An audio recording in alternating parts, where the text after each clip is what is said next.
Yang mulia para biku sangga, Rama Ramani Pandita, serta para kalian namita sekalian, selamat malam, Sukihoto, Namo Buddhaya. Namo Buddhaya. Malam hari ini merupakan satu kesempatan yang sangat berbahagia karena kita bersama-sama dapat mengikuti sebulan pendalaman Dhamma online. Untuk itu, pertama-tama saya ingin menyampaikan tata tertib untuk ketertiban berlangsungnya acara SPD online pada malam hari ini. Selama acara berlangsung, mohon kiranya para partisipan untuk memute-kan suaranya. Kemudian ketika sesi tanya jawab akan berlangsung, mohon kepada partisipan yang ingin bertanya atau ingin memberikan masukan dan sebagainya, mohon terlebih dahulu untuk mengangkat tangan agar bisa kami data sebelumnya.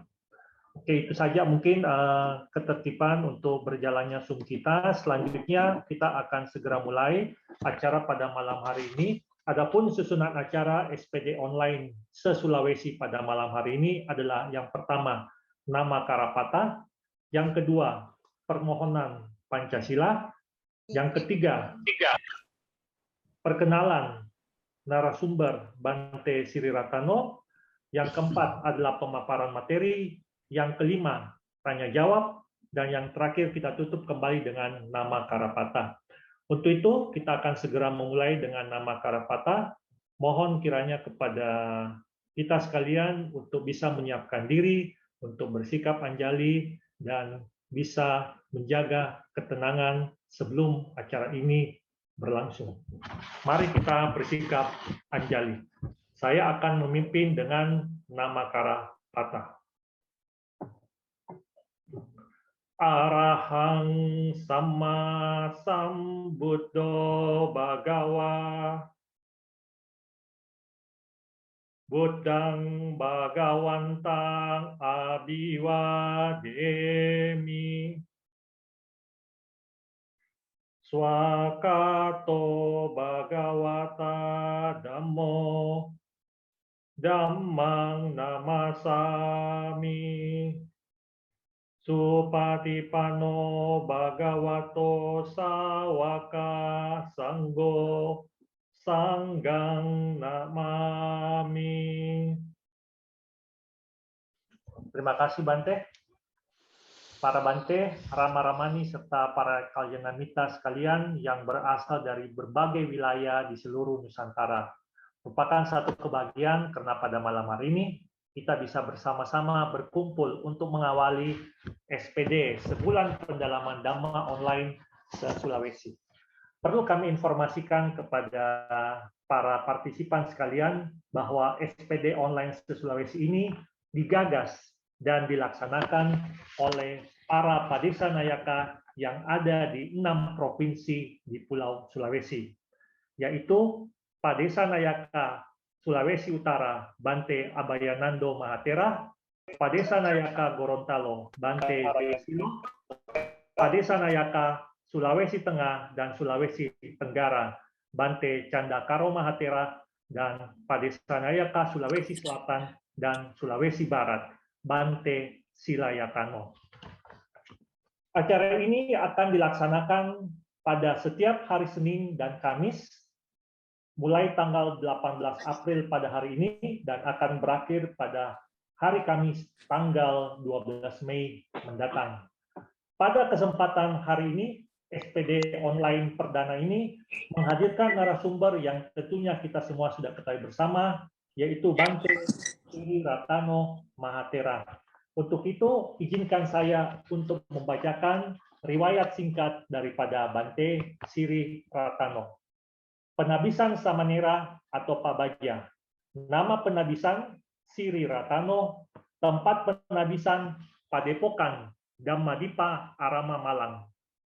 Tanggal penabisan 23 November 1997, waktu penabisan pukul 09.36 waktu Indonesia Barat. Nama penabisan Upajaya Bante Sukemo Mahatera. Dan nama guru pembimbing Acarya Bante Sri Panyawaro Mahatera. Penabisan Biku Upasampada, nama penabisan Siri Ratano, tempat penabisan Padepokan Damadipa Arama, Malang. Tanggal penabisan 6 April tahun 2000. Waktu penabisan pukul 09.55 waktu Indonesia Barat. Nama penabisan Upajaya Bante Sukemo Mahatera. Nama guru penabisan Kama Wacaria Bante Joti Damotera. Dan nama guru pembimbing Anusawana Carya Bante Atimedo. Saat ini Bante Siri Ratano Mahatera berdomisili di Abisamaya Forest Meditation, Bangka, Provinsi Kepulauan Bangka Belitung.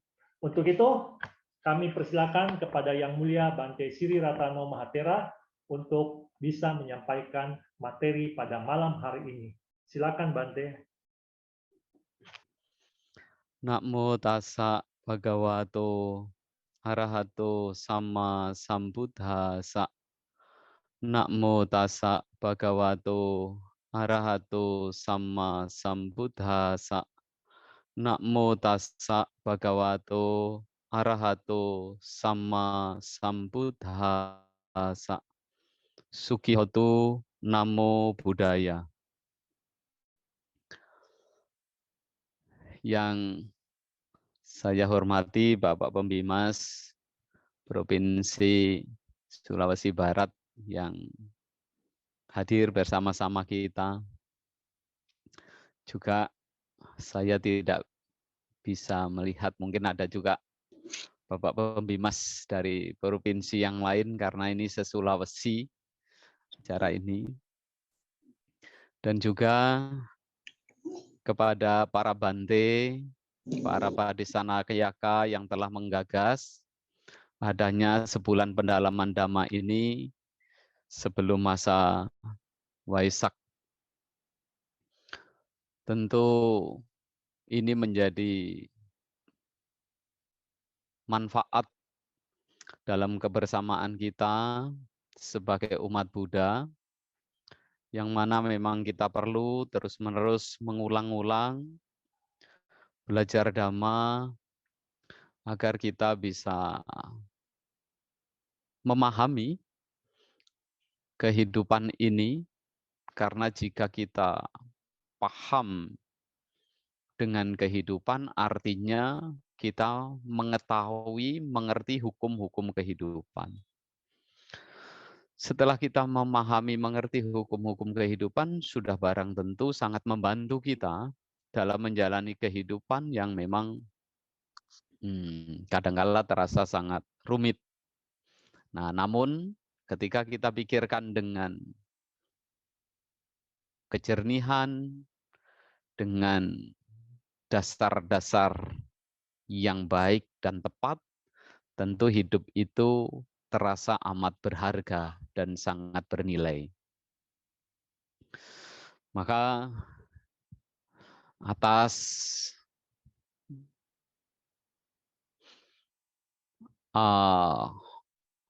upaya para padisanayaka, juga kepada para pembina, pembimbing masyarakat, para umat Buddha, Romo Ramani Pandita, sudah barang tentu ini bagian penting dalam kita membangun nilai-nilai luhur dalam kehidupan. Bapak Ibu, saudara sekalian, tadi sore sempat komunikasi dengan pembawa acara yang sore tadi menyampaikan bahwa beliau yang memandu acara kita malam hari ini, Pak Miguel Darmaji. Maka saya juga bertanya, apa baiknya yang kita bicarakan malam hari ini?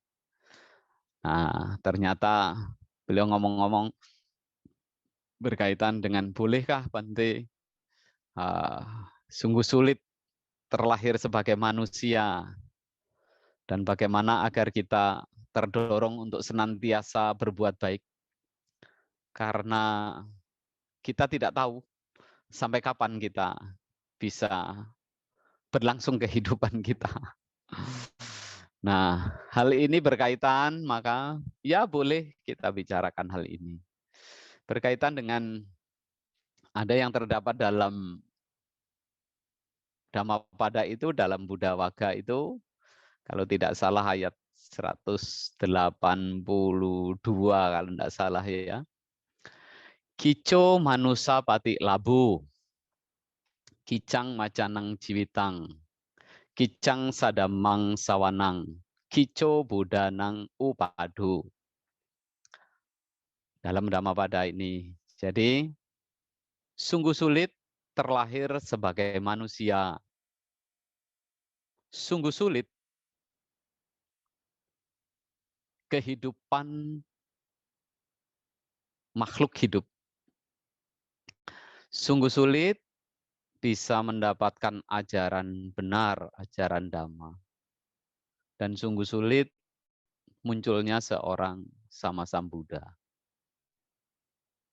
Nah, dalam hal ini kita tentu sangat beruntung bisa terlahir sebagai manusia, karena memang kelahiran sebagai seorang manusia, semua hal itu bisa kita umpamakan seperti ada penggambaran ilustrasi seekor kura-kura di tengah lautan yang dalam berapa jangka waktu, 100 tahun begitu keluar satu kali. Nah, di tengah lautan itu ada gelang-gelang yang terombang-ambing ke sana, sampai bagaimana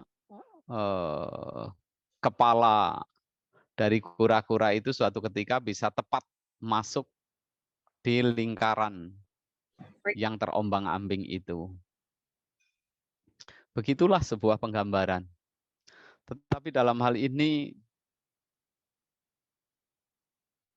saya akan mengawali mungkin dengan sebuah saya ingin bercerita. Dan karena saya merasa beruntung, apa yang ingin saya ceritakan tidak lain adalah bahwa dalam perjalanan kehidupan ini, suatu ketika saya bisa memilih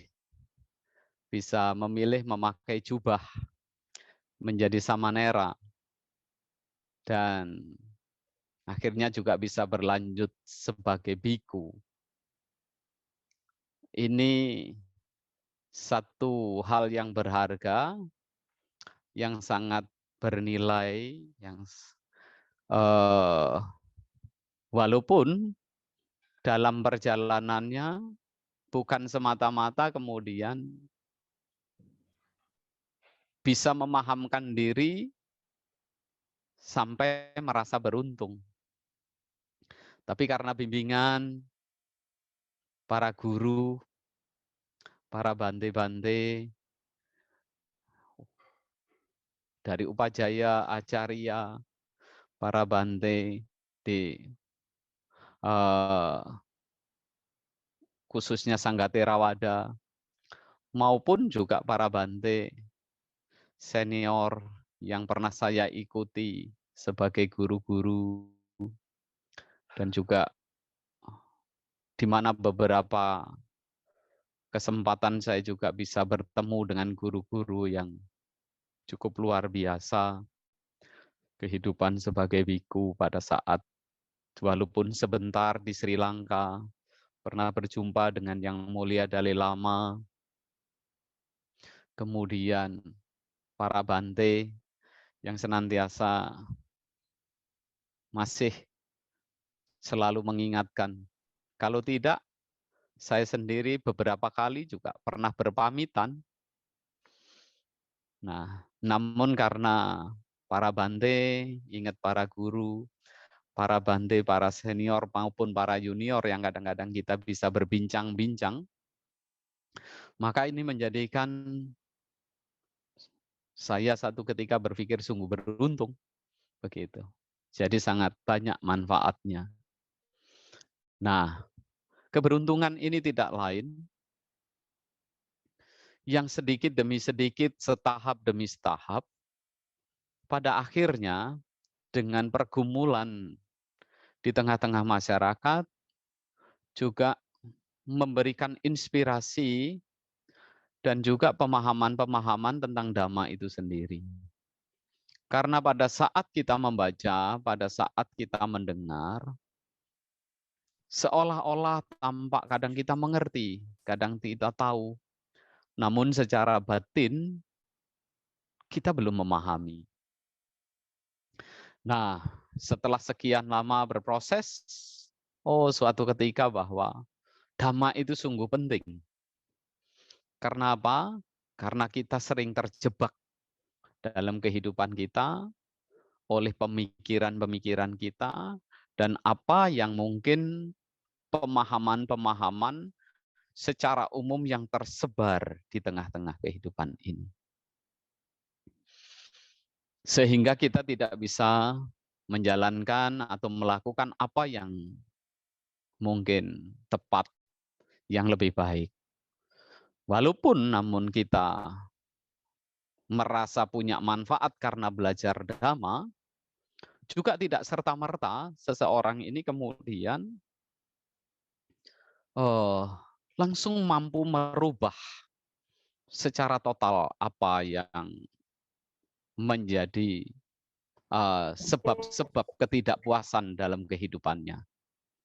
Tetapi jika telaten, jika terus-menerus untuk mengingat Dhamma dan mengupayakan, pada akhirnya setiap orang sesungguhnya sangat dimungkinkan untuk bisa lebih mendalami, lebih mengerti, dan akhirnya sangat membantu untuk meringankan beban kita dalam hidup ini.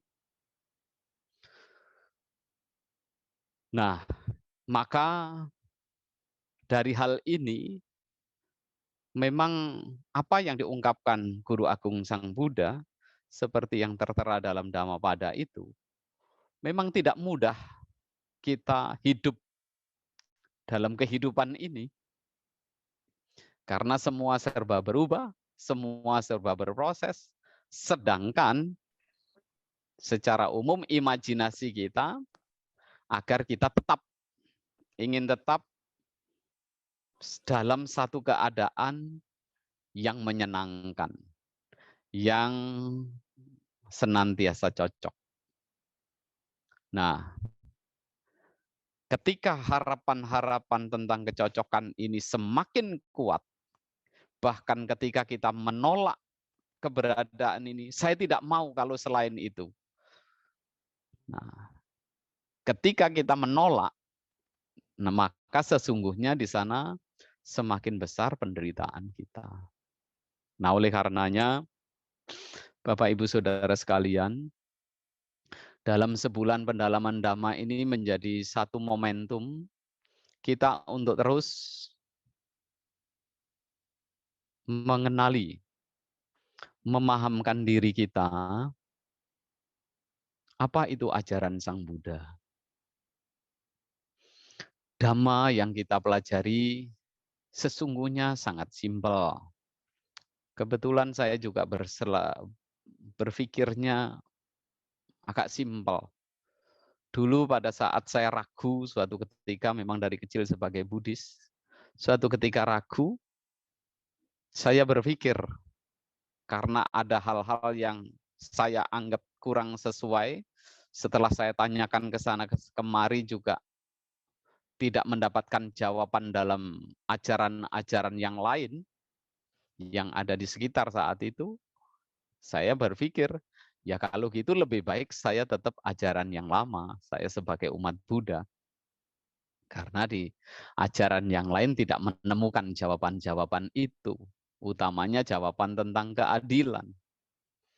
Nah, keadilan seperti apa contohnya?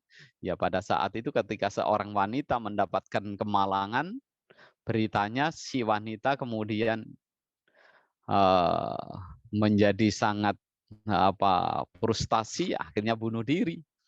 Nah, dari situ ketika seorang bunuh diri, disampaikan, ya cenderung masuk ke alam neraka. Dari situ, wah, singkat cerita bahwa keadilan itu sulit didapatkan. Nah, dengan jawaban itu saya tidak menemukan jawaban yang sesuai, maka saya tetap sebagai Buddhis. Dan ternyata ketika mempelajari Dhamma, hal-hal itu sangat terang, sangat gamblang, bahwa keadilan itu sesungguhnya ya memang bagian. Karena segala sesuatu ini tidak lain adalah sebab akibat yang saling bergantungan. Apapun kehidupan seseorang tidak terlepas dari apa yang dipikirkan. Ketika pikirannya cenderung senang dengan sesuatu, maka seseorang akan mendekat ke hal-hal demikian. Apapun yang disenangi, apapun yang dipikirkan. Begitu. Jadi, dalam hal inilah Dhamma bisa membimbing kita. Gitu. Jadi benar-benar hukum yang mampu. Maka dasarnya adalah satu, kita harus menggunakan penalaran agar kita bisa memahami Dhamma ini. Begitu. Tanpa kita membangun penalaran, ya mencerap Dhamma agak sulit atau malas kita menalar begitu. Pokoknya terima jadi. Ya katanya begitu, ya sudah begitu. Nah, ketika pikiran kita begitu, maka kita sulit.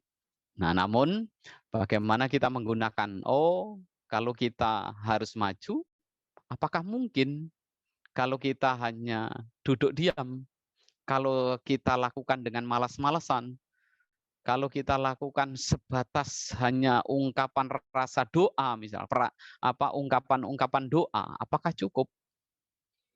Nah, ternyata kesuksesan itu memang harus dengan kejelian, keterampilan, ketelitian. Bagaimana seseorang bisa membangun terampil. Nah, apa yang menjadi keberuntungan saya sebagai biku, pada akhirnya kesempatan belajar inilah yang bisa saya peroleh. Jikalau saya sebagai berumah tangga, mungkin sangat sedikit kesempatan saya untuk belajar mendalami hal ini. Tetapi ketika saya menjadi biku, nah lebih punya kesempatan yang lebih banyak. Dan tanggung jawab terhadap keluarga juga tidak menjadi besar.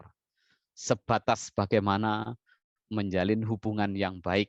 Begitu. Bukan tanggung jawab seperti seorang ayah terhadap anak, seorang suami terhadap istri, seorang istri terhadap suami. Nah, ini hal yang ternyata besar manfaatnya sehingga membantu sekali untuk dalam proses saya di dalam kehidupan ini. Nah, oleh karenanya bukan berarti Bapak Ibu sebagai perumah tangga tidak punya kesempatan. Karena apapun sesungguhnya tetap memiliki celah seseorang untuk menemukan kebenaran, seseorang untuk bisa menggali Dhamma. Dengan apa? Ketika keyakinan kita sudah tumbuh dalam diri kita yang didasari dengan mengembangkan daya pikir kita, penalaran kita secara sederhana, yang pada akhirnya tertuntun pada kebaikan-kebaikan, karena kebaikan itu pada dasarnya diajarkan setiap orang, oleh orang tua kita, oleh leluhur kita. Kebaikan Dhamma dengan kebaikan orang tua kita, leluhur-leluhur kita, itu tidak berbeda. Hendaknya orang makan dengan hati-hati, bergaul dengan penuh hati-hati, dengan tata krama, semua itu kebaikan yang diajarkan oleh Dhamma. Ketika kebaikan, karena Dhamma itu sebenarnya prakteknya tidak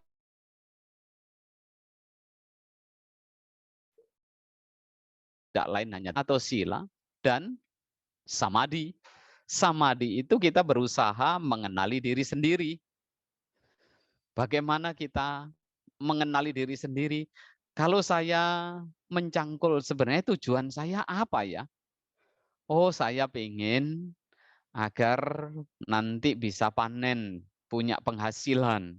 Karena kalau saya punya penghasilan, penghasilan itu penopang keluarga, penopang hidup saya, penopang kelangsungan hidup saya. Nah, bagaimana saya lakukan dengan berat hati atau dengan gembira?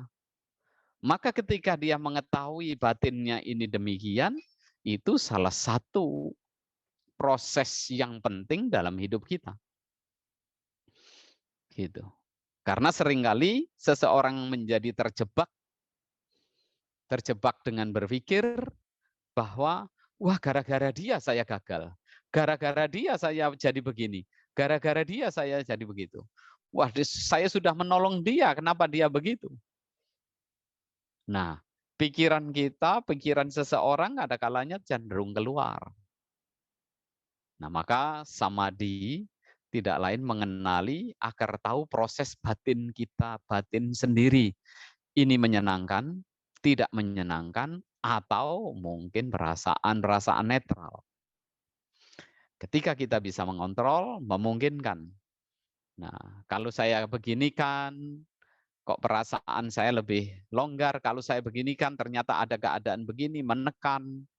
Nah, keadaan-keadaan itu dimungkinkan seseorang ketika sering dilakukan, sering dikenali, maka mereka, oh kalau gitu saya ginikan. Coba saya ginikan, biar tentram. Nah, coba saya beginikan. Nah, jadi di sanalah dhamma itu perlu kita peroleh. Bukan sekedar bangga sebagai umat Buddha, wah agama Buddha itu luar biasa. Agama Buddha itu diterima oleh setiap orang. Nah, kalau kita sebatas bangga seperti itu, maka kebanggaan itu bukan menjamin seseorang bisa menjadi tentram. Dan ketentraman ini perlu keterampilan kita dalam melatih. Nah, oleh karenanya, kita manfaatkan kehidupan kita sebagai manusia, kesempatan sebagai manusia yang tidak mudah ini, dan juga proses ketidakmudahan hidup kita, kita jadikan sarana pembelajaran kita. Karena sesungguhnya di dunia ini tidak ada orang yang benar-benar terbebas dari bentuk-bentuk kekurangan, dari ketidakpuasan. Jadi orang, bahkan dunia ini diberikan orang yang tidak mengerti, nah dunia ini akan menjadi apa? Tidak berarti atau kurang. Orang yang serakah itu diberikan dunia ini tetap kurang. Begitu. Tetapi bagi orang yang mengerti dhamma, mengerti hukum, memungkinkan untuk kehidupannya lebih damai. Maka sering saya katakan, ada tingkatan berpikir. Ada seseorang berpikir biasa. Ada seseorang berpikir menengah. Ada seseorang berpikir yang tinggi. Bagaimana berpikir biasa? Berpikir biasa ketika seseorang mengatakan, saya ingin hidup bahagia, saya ingin tentram, saya ingin damai, saya ingin sukses, saya ingin maju dalam usaha, saya ingin jika meninggal masuk surga, saya ingin ketemu orang-orang yang baik. Nah, maka hal-hal ini boleh, nah kita kelompok. Ya, mungkin Bante lagi freeze ya.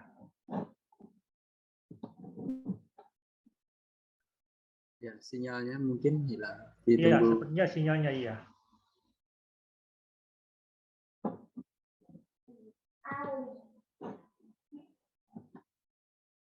Oke, sambil menunggu Bante Siri kembali masuk, saya kembali menyapa kepada para Padisanayaka yang sempat hadir pada Zoom hari ini.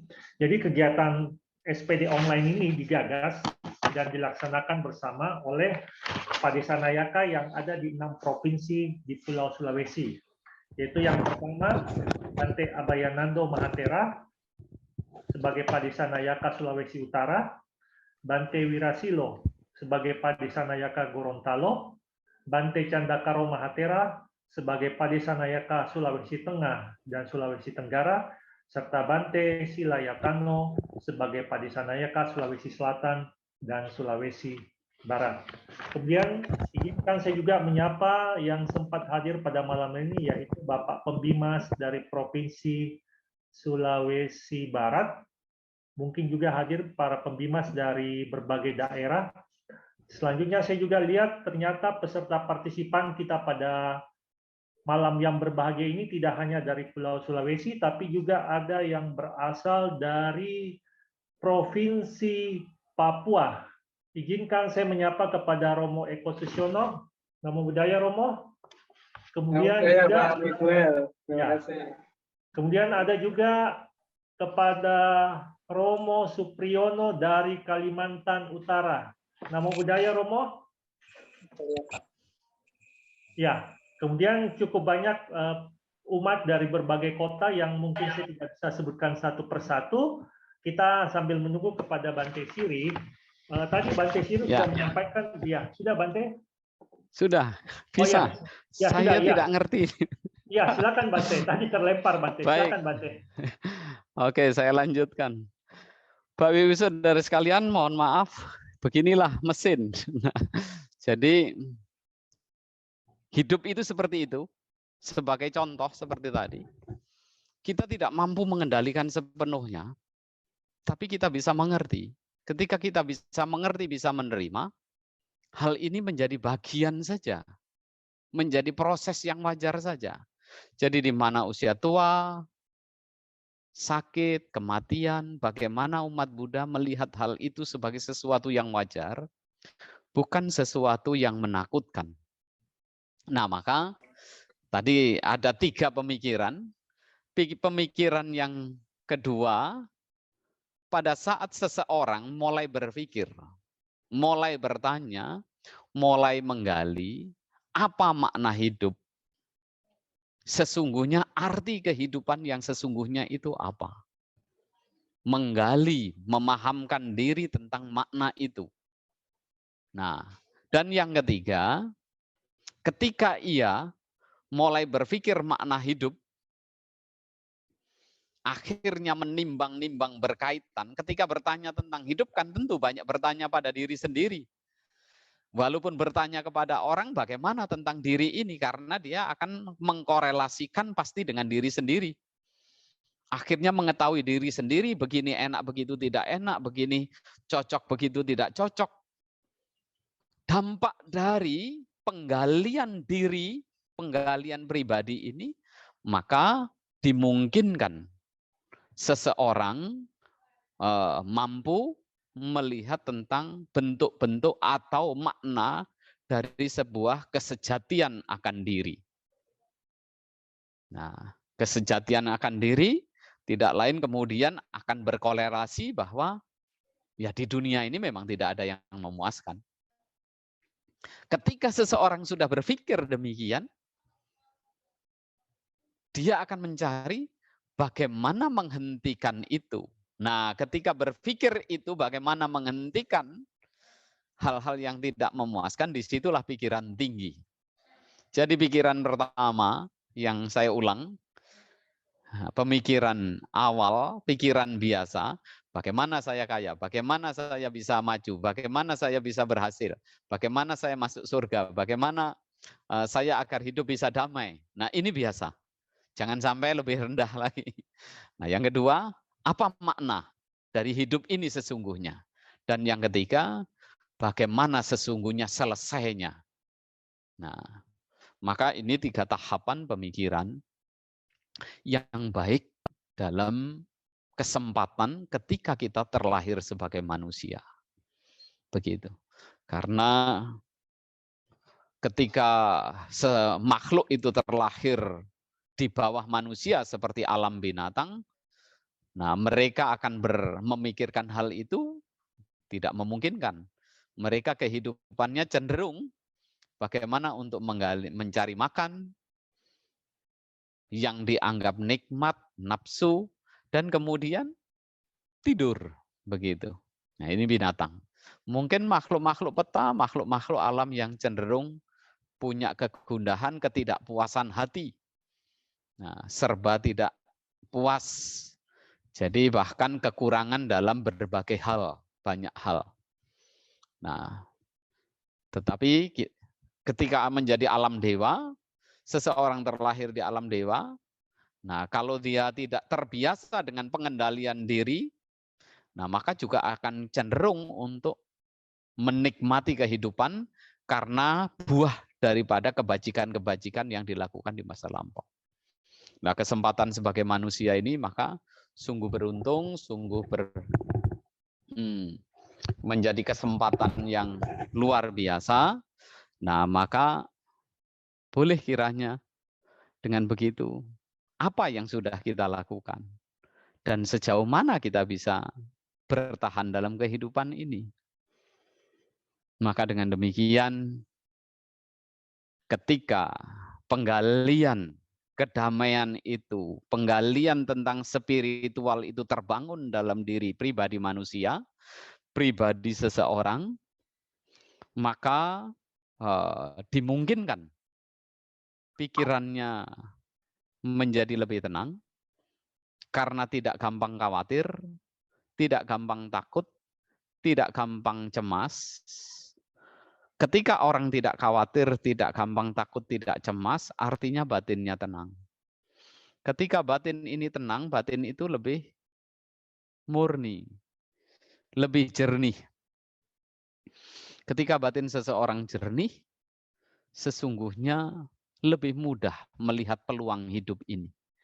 Lebih membantu untuk membangun keterampilan dalam hidup ini untuk menyikapi hidup itu sendiri. Ketika dia bekerja, maka dia bisa bekerja lebih tenang. Ketika dia mendapatkan hantaman yang tidak mengenakkan, dia menyadari, bukankah ini bagian dari karma, dari perbuatan kita? Maka dia lebih rileks, lebih bisa menerima ketika mendapatkan hal-hal yang mungkin sulit. Gitu. Karena Sang Buddha juga katakan, tidak ada yang tidak berkaitan dengan karma kita. Nah, sebenarnya itu semua proses. Dan kita tidak mampu mengamati seperti Guru Agung Sang Buddha masa-masa lampau. Nah, ini persoalannya. Nah, jadi itu bagian. Ketika kita bisa menerima, memungkinkan tentram. Kalau kita bisa tentram, bisa menerima karena bisa menerima, tentu tubuh ini juga seperti mesin yang bekerja sebagaimana mestinya, maka bisa bekerja dengan baik. Maka kesehatan pun dimungkinkan lebih terjaga. Gitu, karena tidur bisa nyenyak. Nah, bagaimana dengan penghasilan? Penghasilan pun bisa dimungkinkan menjadi lebih baik. Nah, makanya Sang Buddha katakan, praktek-praktek dari semua itu kan pengendalian diri atau sila. Sila itu pasti bisa meningkat ketika didasari kerelaan. Begitu, kerelaan. Kerelaannya meningkat, pengendalian dirinya pun pasti meningkat. Kesadarannya pun meningkat. Makanya ketika silanya meningkat, pengendaliannya meningkat, seperti di depan diungkapkan, nah, silena sugating yanti, silena buka sampada, silena niputing yanti. Dengan pengendalian diri itu menjadi sebab-sebab yang baik. Tercapainya kelahiran di alam surga. Menjadi sebab yang baik jika seseorang menjalankan sila untuk memperoleh kekayaan. Kekayaan dunia, materi maupun kekayaan batin. Nah, buga itu kekayaan materi utamanya. Niputing yanti. Dengan sila menjadi kondisi pencapaian kebahagiaan tertinggi nibbana. Hal ini bisa diraih oleh siapapun. Begitu. Jadi bukan dimonopoli oleh Sang Buddha, murid-murid utama Sang Buddha, tetapi siapapun yang bisa mengerti Dhamma pasti bisa meraih batin yang sama. Tidak perlu kita kecil hati. Bante, saya belum sempurna, banyak kekurangan. Masih suka nepok nyamuk, masih suka kadang-kadang muncul kebencian, muncul iri, kadang-kadang masih berkata-kata keras, kasar. Inilah kebelum sempurnaan kita. Itu semua wajar. Bayangkan Bante Anggulimala. Ingatkan kisah Bante Anggulimala? Berapa banyak orang yang beliau sakiti? Berapa banyak yang orang beliau bunuh? 999 orang. Karena ketidaktahuannya, beliau membantai, membunuh banyak orang.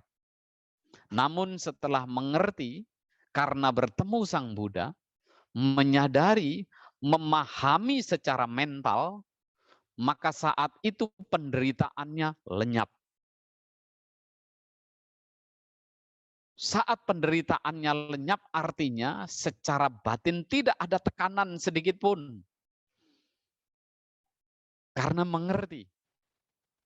Nah, setelah tekanan mentalnya habis, beliau hanya menerima segala sesuatu sebagaimana adanya. Tubuh berproses sebagaimana mestinya. Dampak-dampak. Nah, proses hidupnya yang sesungguhnya menjadi, ya bahasa lain adalah energi. Sebab-sebab energi negatifnya pada saat dia melakukan kejahatan tetap berimbas. Ketika keluar, berpindah patah, dilempari batu, dan lain sebagainya. Tetapi bagi beliau ini adalah biasa. Wong ini proses yang pernah juga dampak dari perbuatan saya masa sebelumnya. Mendapatkan tubuh yang mungkin tidak mengenakkan, karena beliau sudah mengerti, oh wajar, saya pernah menyakiti banyak orang. Ya enggak apa-apa, tidak ada kebencian. Nah, tidak ada rasa yang tidak menolak akan keberadaan apapun yang diterima itu. Sampai akhirnya beliau pun sakit, dilihat sebagai sakit, akhirnya juga pada akhirnya harus pergi. Nah, maka dalam hal ini saya mengajak secara bersama-sama kita tetap berlatih, karena saya sendiri adalah berpikir sebagai keberuntungan ini yang mana saya bisa sering atau harus selalu berusaha mengingat Dhamma agar kita bisa meningkatkan, karena sesungguhnya yang menjadi soal hidup adalah bahaya daripada kesalahpahaman kita tentang proses hidup itu sendiri. Orang terbayang-bayang kenyamanan, terbayang-bayang kenikmatan, terbayang-bayang keindahan, terbayang-bayang sesuatu yang dianggap luar biasa dalam hidup itu sendiri. Padahal ketika muncul bayangan-bayangan demikian, menarik kita ke arah itu. Kalau kita sedangkan dalam proses hidup ini, kalau ada yang cocok, pasti ada padanannya tidak cocok. Kalau ada yang menyenangkan, pasti ada padanannya yang tidak menyenangkan. Tidak mungkin kita senang, tapi tidak ada yang tidak senang. Nah, sering saya menanyakan, jikalau di dunia ini tidak ada rasa enak, mungkinkah orang berperang? Ukraina, Rusia sekarang berperang. Bahkan dimungkinkan bisa saja menjadi pemicu perang dunia ketiga. Kalau tidak ada rasa nyaman, mungkinkah ada persaingan? Mungkinkah ada perkelahian? Mungkinkah ada pertempuran, pembuatan senjata yang demikian? Karena konsep-konsep kenikmatan dan kesenangan itulah sesungguhnya setiap makhluk dibelenggu menjadi persoalan yang tidak pernah berkesudahan. Nah, umat Buddha jangan sampai berusaha kita merenungkan, mengolah dalam pikiran. Jangan melihat bahwa kenikmatan itulah berkah. Coba kita renungkan dalam Manggala Sutta. Adakah kenikmatan dikatakan berkah? Sedangkan secara umum jelas mendapatkan nikmat itulah yang mereka kejar. Nah, jikalau tidak ada kenikmatan di dunia ini sebenarnya tidak ada persaingan berlain. Nah, maka disitulah bagian jebakan kita. Lalu apa hidup ini? Kesenangan hanya sebagai proses. Kenikmatan juga sebagai proses. Karena hal itu pasti ada sebaliknya. Kalau kita katakan sesuatu besar karena ada yang lebih kecil. Tidak mungkin sesuatu kita katakan besar, kemudian tidak ada pembandingnya. Nah, kita terjebak dalam dualisme ini, akhirnya terpacu ke sana, yang membuat batin kita panas, membuat diri kita terkuras, menguras energi kita. Jika faktor-faktornya dengan usaha tadi sesuai, pasti terjadi.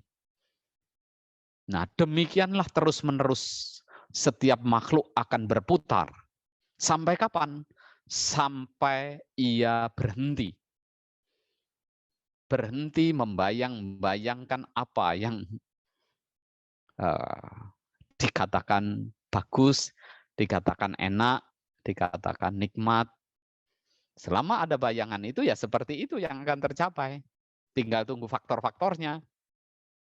Nah, maka mempelajari Dhamma kita tahu, oh ternyata semuanya hanya proses yang demikian.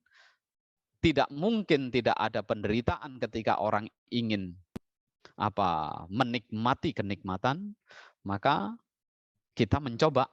Nah, pengendalian diri, kerelaan menjadi penting, dan pengenalan diri sendiri. Maka untuk mengisi, karena kita tidak tahu sampai sejauh mana kita berlangsung hidup, dengan paham demikian, sangat membantu. Mau sampai kapan hidup kita, rasanya juga tidak apa-apa. Yang penting saat ini kita mengingat, walaupun kita belum sempurna bertindak. Kalau kita sudah terbayang-bayang untuk membebaskan diri untuk mencapai kebebasan dari jerat-jerat itu, maka satu waktu ketika faktornya cukup, pasti kita mengerti. Gitu. Dan pasti kita bisa terbebas. Nah, jikalau Bapak Ibu ingin sukses, bukan sesuatu yang mustahil. Dasari dengan kesungguhan, dasari dengan kecermatan. Bangun dengan keterampilan yang jeli, setahap demi setahap. Pada saat titiknya tepat, pasti. Seperti kita ngerebus air, nah mungkin apinya kecil, begitu. Airnya seberapa yang kita didihkan. Kalau apinya kecil, airnya 1 drum, wah sangat lama, mungkin memang susah. Nah, oh berarti saya harus membesarkan dapurnya ini biar apinya besar. Kira-kira begitu keterampilan kita. Jika kemudian kira-kira dengan api segini, oh wajar ini, bisa mendidih ini. Nah, maka dengan pengenalan demikian, kita tunggu. Kok nggak lama ya kita angkat? Oh apinya kita angkat. Kemudian kita letakkan lagi, kok enggak mendidih-mendidih ya, kita angkat lagi, kita letakkan lagi. Harusnya kalau tidak kita angkat, tadi sudah mendidih. Tapi karena kita angkat, tertunda lagi. Dan semakin kita enggak sabar, maka akan terus enggak mendidih-mendidih. Tapi kita tunggu dengan kesabaran karena yakin dengan besaran api sedemikian rupa, jumlah airnya sedemikian banyak, maka diyakinkan. Nah, inilah jadi semoga dalam SPD sebulan pendalaman Dhamma ini kita gali bersama, kita renungkan bersama, sehingga kita bisa memperoleh pencerahan di dalam Dhamma, karena Dhamma ini ajaran yang memungkinkan membuat siapapun bisa memahami kebenaran yang sejati dan bagaimana seseorang bisa melepaskan diri dari jerat yang membingungkan ini. Nah, inilah mungkin sebagai uraian awal, mungkin nanti bisa kita sambung, kita jelaskan pada saat ada pertanyaan-pertanyaan. Terima kasih. Baik Bante, Anu Mudana Bante. Para partisipan yang berbahagia, sebelum kita memasuki sesi tanya jawab, kami mohon izin kepada kita semua untuk bisa membuka kamera. Kita akan mengambil foto bersama. Mohon kepada partisipan sekalian agar Bu membuka kameranya untuk kita berfoto bersama. 3. Oke, terima kasih kepada Bapak Ibu partisipan sekalian. Selanjutnya kita akan membuka sesi tanya jawab. Sesi tanya jawab ini kita akan memberikan kesempatan kepada 3 orang penanya. Oke, kepada penanya yang pertama kami persilakan kepada Bapak Sigit Cangkringan Jogja. Silakan Pak. Baik, selamat malam. Suara saya bisa terdengar dengan jelas? Sudah Pak, kedengaran. Selamat malam, Bante. Namo Buddhaya. Selamat malam, Namo Buddhaya. Wah, Pak Sigit. Apa kabar, Pak? Apa kabar, Bante? Baik, baik. Silakan. Wah, kita ketemu di sini nih, Bante.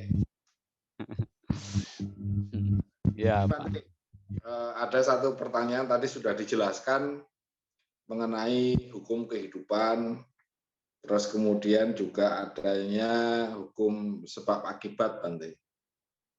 Yang akan saya tanyakan begini, Bante. Ketika kita pernah mengalami sebuah kesalahan dan imbasnya sampai sekarang, tentunya atas kesalahan dan permasalahan itu tentunya kan harus kita selesaikan, Bante. Harus kita selesaikan. Namun ketika kita semakin ingin selesai masalah ini, terus kemudian juga tekanan-tekanan yang ada, itu kalau saya merasakan semakin saya melekat dengan permasalahan ini ya, Bante. Semakin kita pengen cepat selesai, masalahnya cepat selesai, semakin saya melekat dengan permasalahan ini gitu.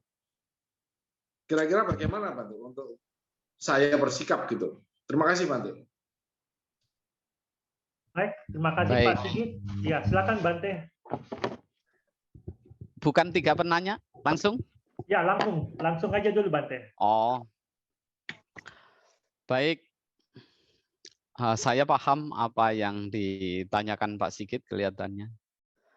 Jadi pada saat seseorang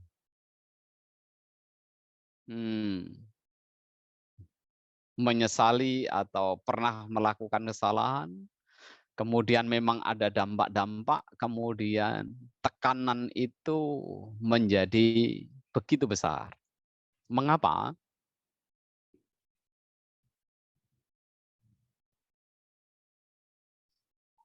Karena seseorang yang sedang tertimpa, katakanlah beban, umumnya itu berpikir untuk bagaimana beban ini hilang. Gitu. Padahal beban ini,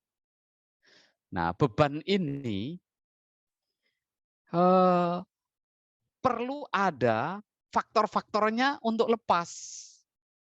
Tidak mungkin kalau faktor-faktornya ini tidak mencukupi, beban ini lepas. Jadi harus ada faktor-faktor yang membuat lepas. Apa? Satu contoh. Pada saat kita untuk berpikir untuk membersihkan satu alur jalan yang mungkin itu 1 kilo. Aduh, bagaimana mungkin ini? Kita nyapu sebentar, aduh bagaimana?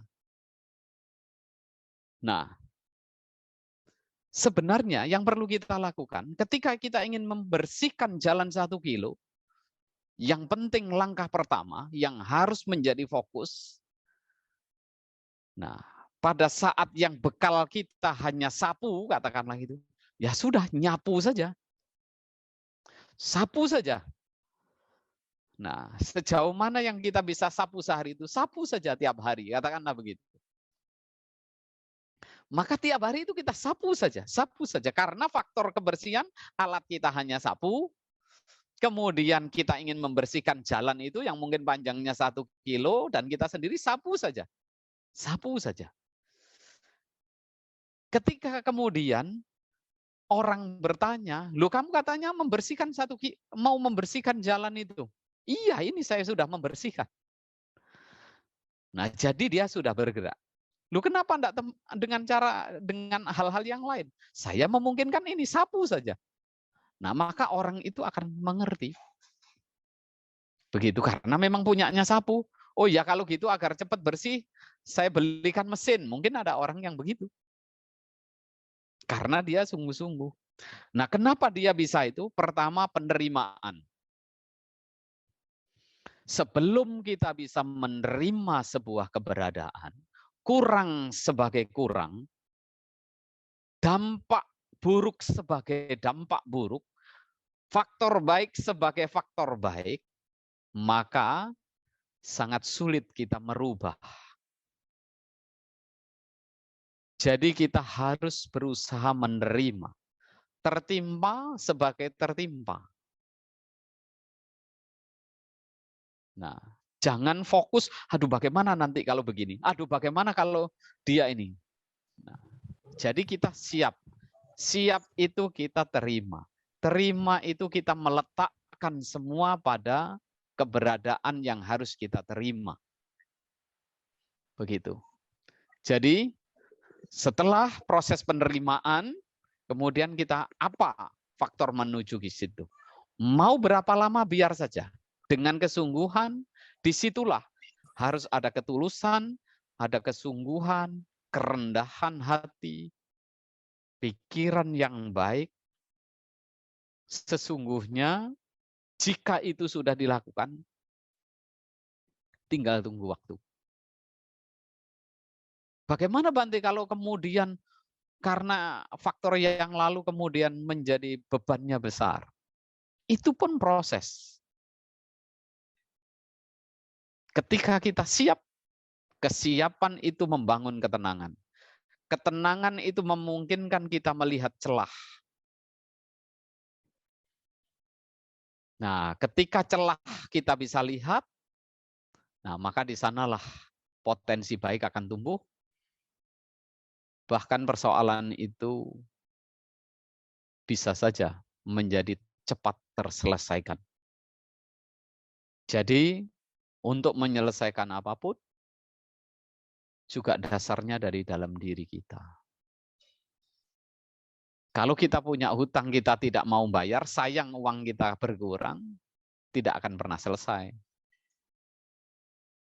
Begitu. Artinya ada sesuatu yang memang harus kita tanggung, kita terima. Inilah faktor hidup sebab akibat. Tidak bisa tidak. Nah, seseorang yang akhirnya bisa mencerap seperti Bante Anggulimala memahami proses hukum itu sepenuhnya, beliau dengan sepenuh hati tidak menjadi masalah apapun yang beliau alami secara fisik. Tapi mentalnya beliau sangat kokoh. Sama sekali tidak terganggu. Fisik boleh sakit. Karena memang fisik ini sarang penyakit. Hidup ini boleh saja orang menghina.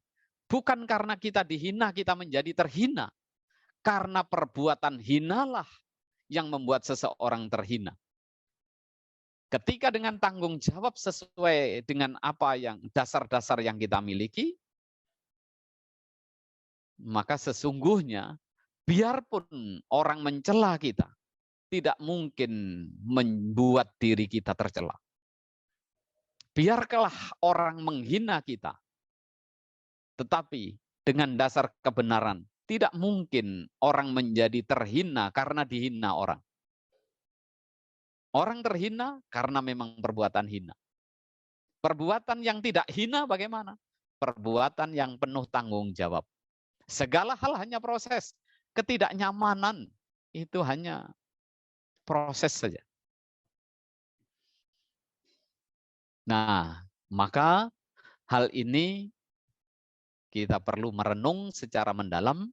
Akhirnya kita menerima. Dalam bahasa Jawa, kita bisa sumeleh legowo dengan apapun. Terima kasih.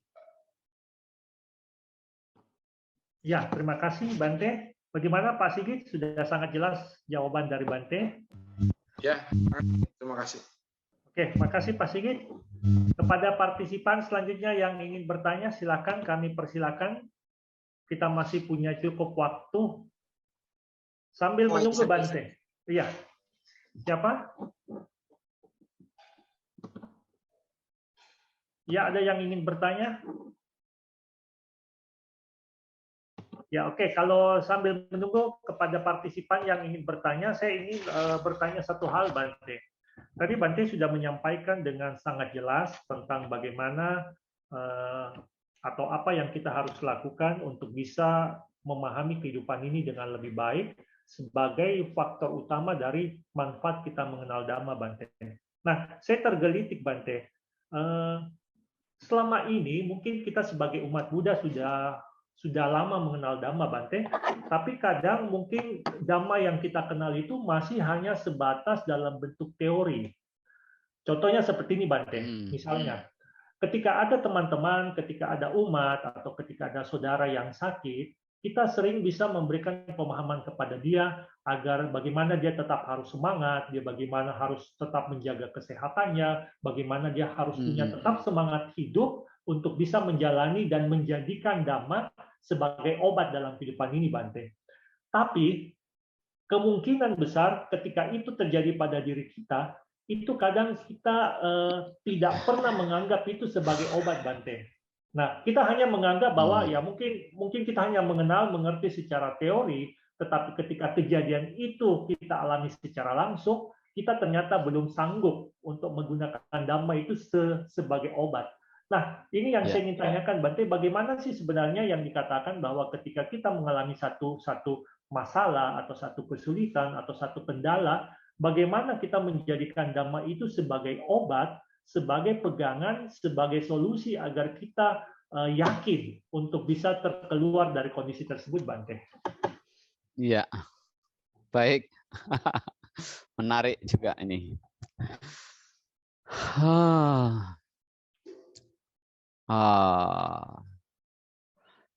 Hidup ini sebenarnya terasa lucu ada kalanya. Karena benar-benar apa yang diungkapkan oleh Sang Buddha itu tidak geseh. Apa yang diungkapkan Sang Buddha dalam Dhammapada, ayat yang awal itu, pikiran adalah pelopor, pikiran adalah pemimpin, pikiran adalah pembentuk. Jadi memang pikirannya sangat erat. Jadi apa yang bisa kita cerap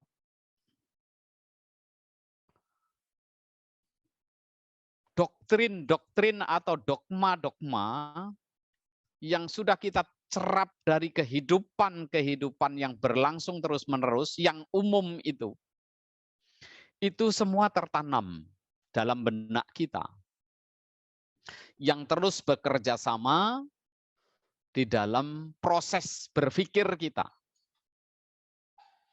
Nah, maka seseorang itu akan cenderung terimajinasi pada apa yang dianggap,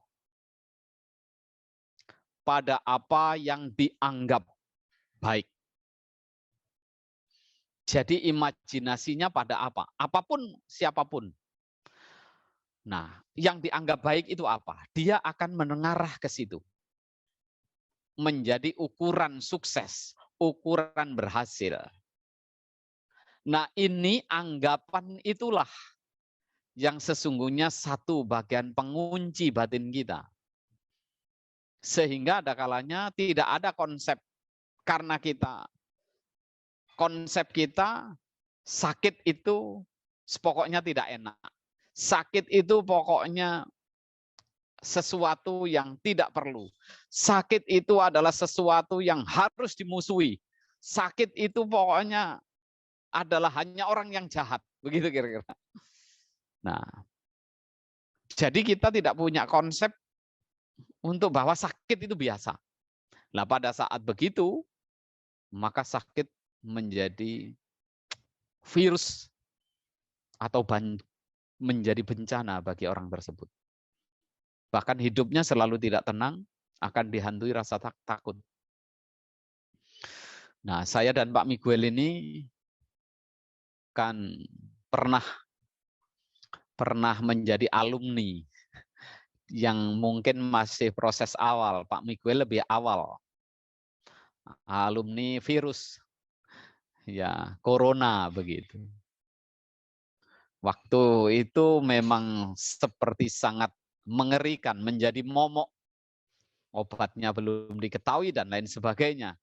Konon dampaknya sedemikian rupa, sudah terus yang sulit, belum ada gambaran sembuh. Itu menjadi momok yang menakutkan. Dan kemudian Pak Miguel kena. Begitu pula saya. Nah, jadi ya mengalami kena seperti biasa. Dan saya kebetulan waktu kena habis kegiatan umat Buddha yang mana sebenarnya juga masih sesuai dengan anjuran pemerintah. Melihat masyarakat di desa ingin mendorong ekonominya, semangatnya agar tetap bisa bertahan hidup saat pandemi. Ada kesempatan itu dijadikanlah edukasi. Setelah pertemuan itu, nah beberapa orang dikatakan demam. Saya sendiri demam, si B demam, si C demam. Wah, bagaimana ini? Nah, akhirnya terpikir juga.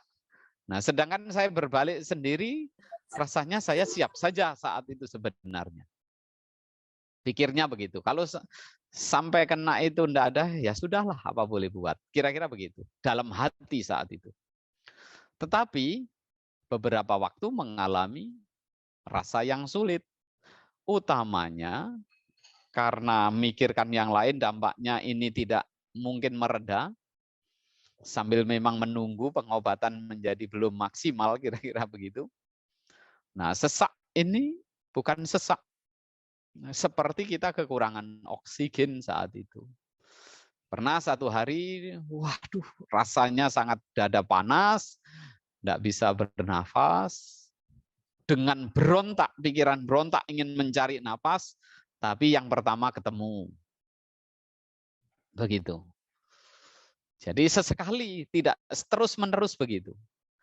Nah, keesokan harinya ternyata muncul lagi. Nah, ketika kekurangan nafas,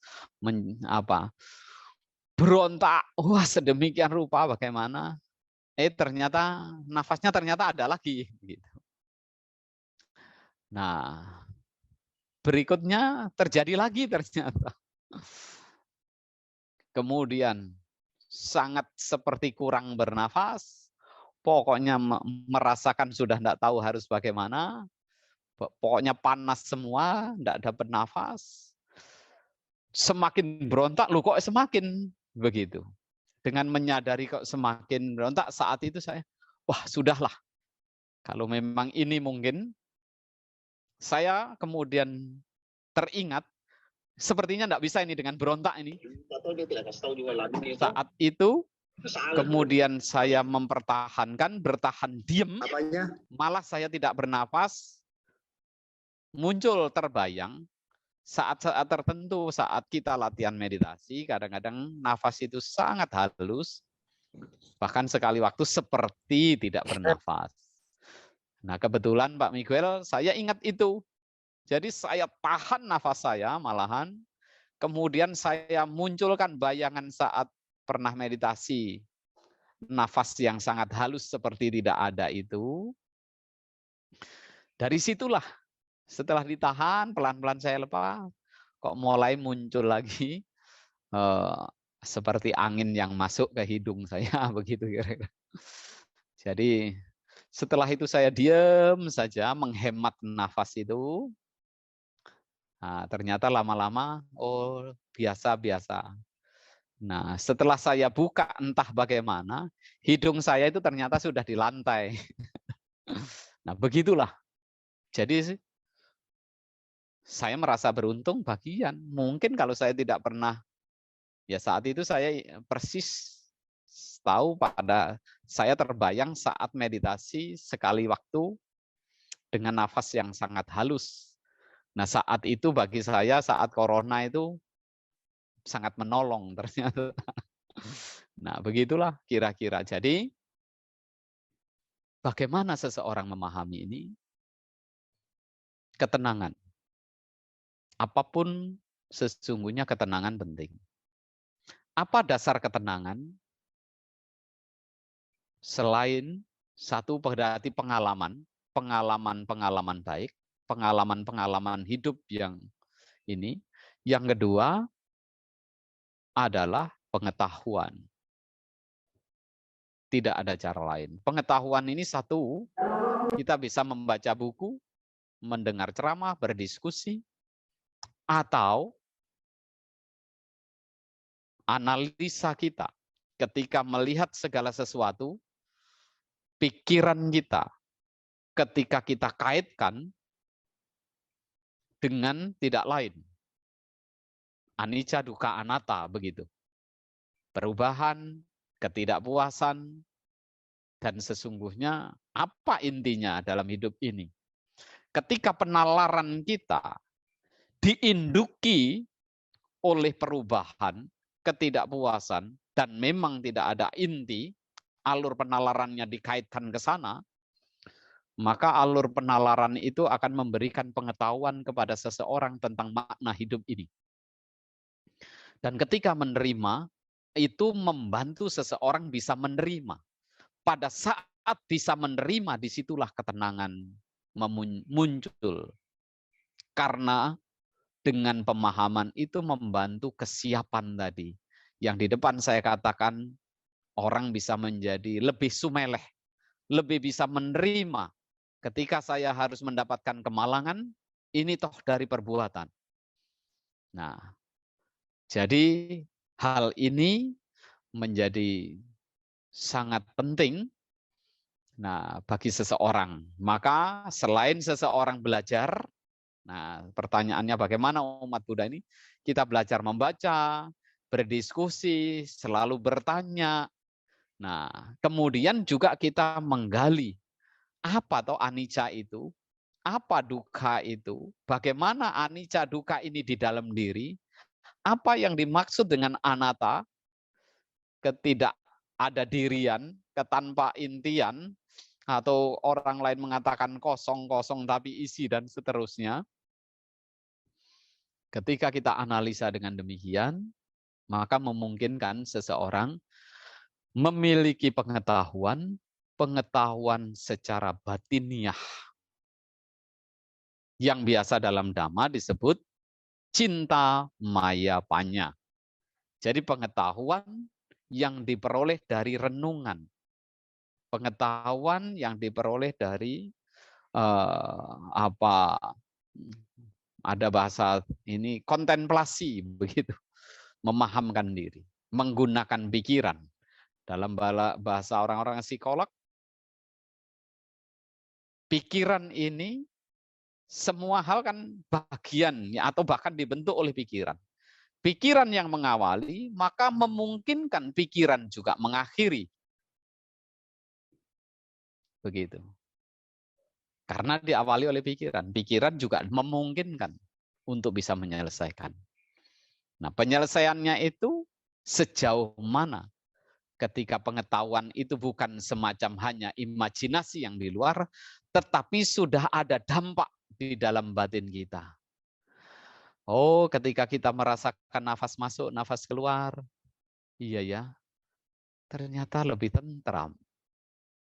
Ketika pikiran kita tidak kemana-mana, ketika pikiran kita terfokus, lebih tentram. Nah, apalagi nanti dikembangkan dengan kontemplasi tadi, pikiran yang berikutnya diolah. Tapi dasarnya tetap real. Kita manusia ya bagaimana sebagai manusia yang real. Dhamma ini diajarkan secara real, bukan mengada-ngada, bukan kayak mimpi, bukan kayak imajinasi, ting-tung langsung lenyap, muncul, bukan begitu. Tapi semuanya bisa kita alami bagi seseorang yang mengupayakan untuk memahamkan ke dalam batinnya dan memungkinkan. Saya kira kalau pemahaman ke dalam batin nanti akan menjadi prinsip yang kokoh, seperti kekokohan Bante Anggulimala, maka dampak apapun tidak terasa lagi. Tidak membuat beban dan penderitaan Bante Anggulimala. Karena apa? Menyiapkan diri apapun tidak apa-apa. Terbunuh pun ya tidak apa-apa.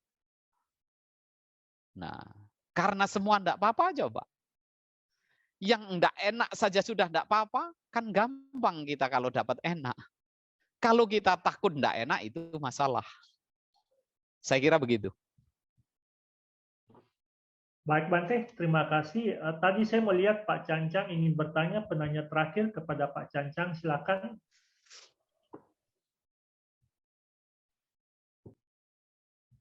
Ya, selamat malam. Namo Buddhaya, Bante. Namo Buddhaya, Pak Cancang. Iya, ingin bertanya, Bante. Kan ini hidup sebagai seorang rumah tangga, Bante. Tentunya punya kehidupan yang sangat kompleks, Bante. Dibandingkan dengan kehidupan sebagai seorang biku, Bante. Sebagai seorang biku, banyak punya kesempatan untuk belajar Dhamma, untuk praktek Dhamma, Bante. Dibandingkan kami. Kompleksitas kehidupan kami sebagai seorang rumah tangga, Bante. Apakah memungkinkan bagi kami ini untuk mencapai tingkatan-tingkatan kesucian, Bante? Baik itu Sotapanna, akan kami maupun arahat, Bante. Ataukah harus kehidupan kami untuk mencapai ya. Ya. Silakan, Bante. Pertama, baik langsung ya Pak Miguel. Iya, silakan Bante. Pertama, jalani hidup lebih rileks. Jalani hidup lebih rileks. Jangan berpikir, aduh anak saya nanti bagaimana. Aduh istri saya bagaimana. Aduh suami saya bagaimana. Jalani dengan rileks. Yang penting kita berprinsip tanggung jawab kita apa? Pantasnya apa? Sebagai suami pantasnya apa? Sebagai istri pantasnya apa? Sebagai anak pantasnya apa? Karena orang tua kita mengajari itu. Ini yang saya katakan tadi, bahwa Dhamma itu kita sudah diajari sejak kecil. Kepantasan hidup. Etika hidup. Nah, jadi buatlah hidup kita pantas. Sebisa mungkin. Memantaskan diri kita. Begitu. Kemudian kalau ada kita dipicu, waduh, orang itu kalau dihormati enak ya. Nah ini mulai gangguan-gangguan ini sebenarnya. Waduh, enak sekali kalau kasurnya empuk. Aduh, enak sekali kalau banyak yang masakan. Aduh, nah ini adalah bisa menjadi gangguan-gangguan. Bayangan-bayangan. Bayangannya apa? Aduh, enak sekali. Enak sekali. Nah, ini bayangan-bayangan. Maka bayangan-bayangan ini direnungkan. Ini tidak perlu. Memantaskan diri. Bagaimana Bante kalau kehidupan biaya masih tidak cukup? Pantaskan diri kita. lakukan. Kalau tadi saya contohnya nyapu, nyapu saja sudah. Memang bisanya itu, nyapu saja dengan tulus. Begitu. Nyapu saja dengan kesungguhan, dengan tanggung jawab. Ingin membersihkan apa jalan yang jauh tadi. Bagaimana kalau tidak sampai tidak apa-apa? Orang tidak akan tega, sebenarnya bayangkan kita. Tega enggak kalau orang itu misalkan ngutang kita. Tapi dia sudah sungguh-sungguh. Tapi memang enggak bisa bayar, coba. Kembalikan kalau kita ngutang. Yang membuat orang jengkel, itu dia punya hutang, dia malah menghambur-hamburkan, hidupnya tidak nampak tanggung jawab, tidak mau bekerja apapun. Ya orang, apalagi kata-katanya lah itu menjadi orang tega biasanya ya. Rasakan semua itu kalau diri kita. Nah makanya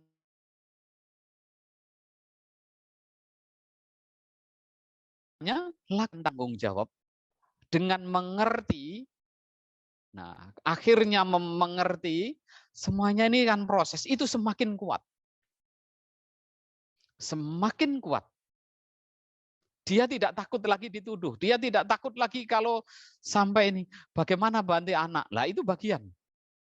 Yakinlah dengan karma. Bukankah anak-anak kita juga punya karma?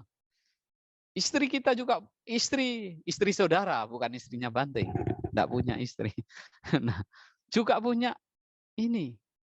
Masing-masing punya. Yang penting tanggung jawab. Lakukan dengan tulus. Apa yang bisa kita lakukan? Nah, ada gangguan sih. Biasanya tadi pikiran jahat sudah saya singgung.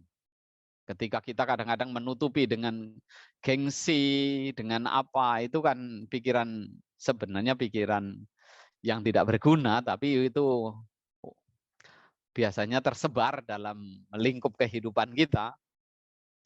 Nah, pada saat kita kemudian bisa menekan gengsi, malas, pikiran-pikiran licik, kita tekan, kita niatkan menjadi orang yang baik, orang yang jujur, maka sesungguhnya orang yang demikian akan menjadi orang yang bersahaja hidupnya. Orang yang bersahaja dalam hidupnya adalah orang yang tenang.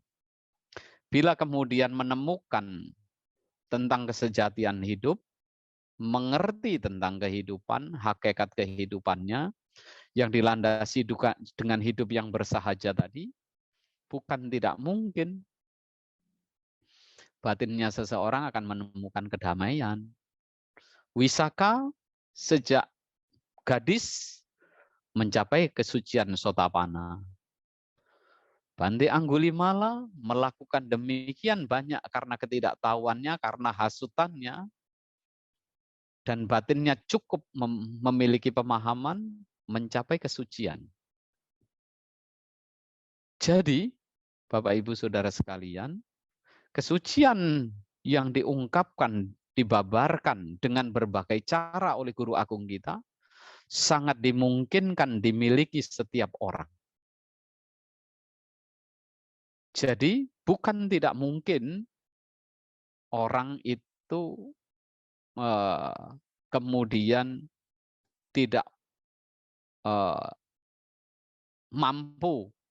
Karena Sang Buddha sendiri juga mengungkapkan, selama ada jalan mulia berunsur 8, dikatakan juga tidak sepi dari kesucian. Nah, jadi hidup dengan tanggung jawab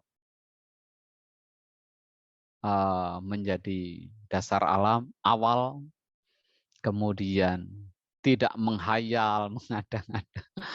Nah, itu bagian. Saya kira sudah menjawab ya. Sudah menjawab. Ya, makasih Bante. Ya, rileks saja. Jalani.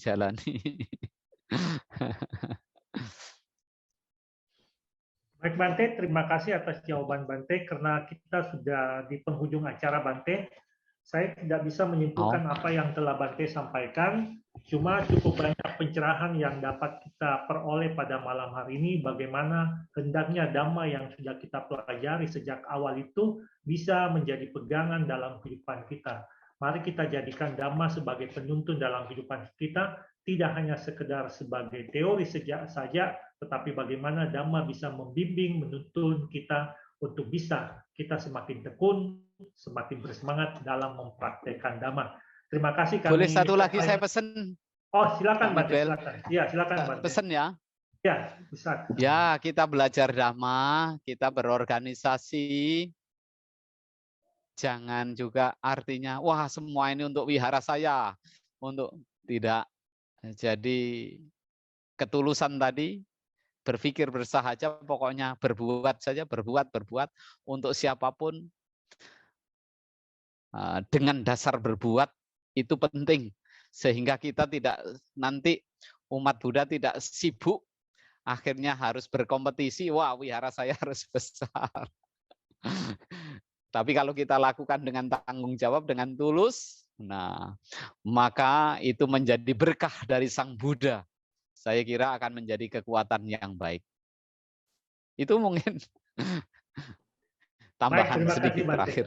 Mungkin kalau saya bisa membuat menjadi lebih singkat, Bante, apakah mungkin dapat saya katakan bahwa berbuatlah baik semata-mata demi nilai-nilai kebajikan itu sendiri, Bante?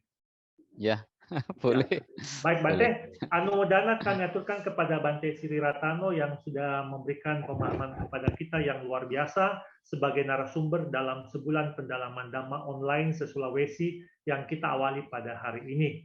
Kemudian kami ingin menyampaikan informasi bahwa kegiatan SPD online se-Sulawesi ini akan diadakan pada setiap hari Senin dan Kamis. Untuk pertemuan SPD selanjutnya akan berlangsung pada hari Kamis tanggal 21 April dengan narasumber Bante Abhayanando Mahatera. Selanjutnya Senin tanggal 25 April akan diisi oleh Bante Guttadhammo Mahatera.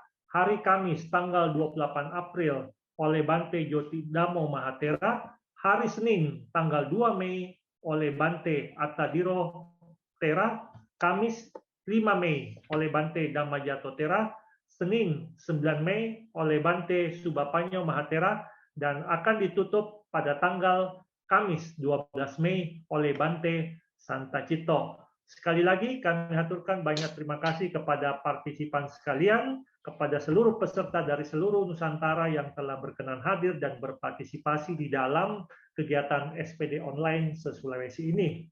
Akhir kata, saya juga menyampaikan terima kasih yang sebesar-besarnya kepada Padisanayaka yang ada di Pulau Sulawesi yang telah menggagas dan melaksanakan acara pada malam hari ini dan beberapa waktu ke depan.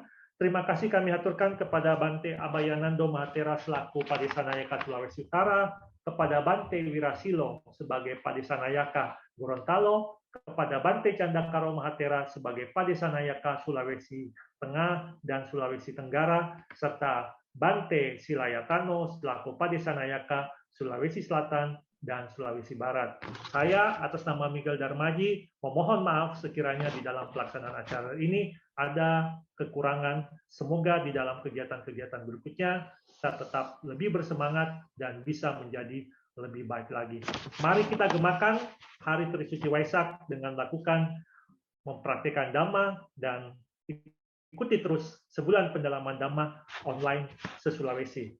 Terakhir, marilah kita tutup dengan nama Karapata. Untuk itu, marilah kita menyiapkan diri untuk bersikap anjali, untuk bersama-sama menutup dengan nama Karapata.